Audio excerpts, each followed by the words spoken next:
ఈ రోజు మధ్యాహ్నం 12:30-12:35 మధ్యలో మియాపూర్ నుంచి బయలుదేరిన ఒక న్యూగో బస్సు, ఎలక్ట్రికల్ బస్సు గచ్చిబౌలిగడ ఓఆర్ఆర్ ఎక్కి మన పెద్దంబరపేట దిగి గుంటూరు వెళ్లవలసి ఉన్నది.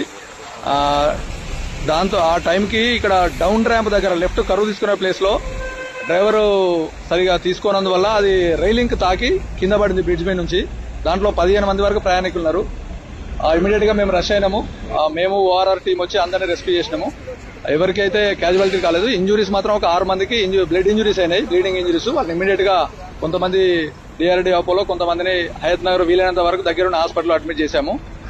ఇప్పుడు బస్ తీసే ప్రయత్నం చేస్తున్నాము. ఇది ఎలక్ట్రికల్ బస్ కాబట్టి ఫైర్ స్టేషన్ వాళ్ళు కూడా వచ్చారు. ఫైర్ డిపార్ట్మెంట్, అదర్ హైడ్రా వాళ్ళు కూడా ఇమీడియట్ గా ఏమైనా ఇంకా ప్రమాదం పెరిగితే వాళ్ళు ఇమీడియట్ గా అటెండ్ కావడానికి వచ్చారు. మా ట్రాఫిక్ పాయింట్ ఆఫ్ నుంచి ట్రాఫిక్ ఏమి ఇబ్బంది లేకుండా ఆల్ వెహికల్స్ పంపిస్తున్నాము. ఇంకొక తొందరలో ఈ బస్ కూడా రిమూవ్ చేసి క్లియర్ చేస్తాము.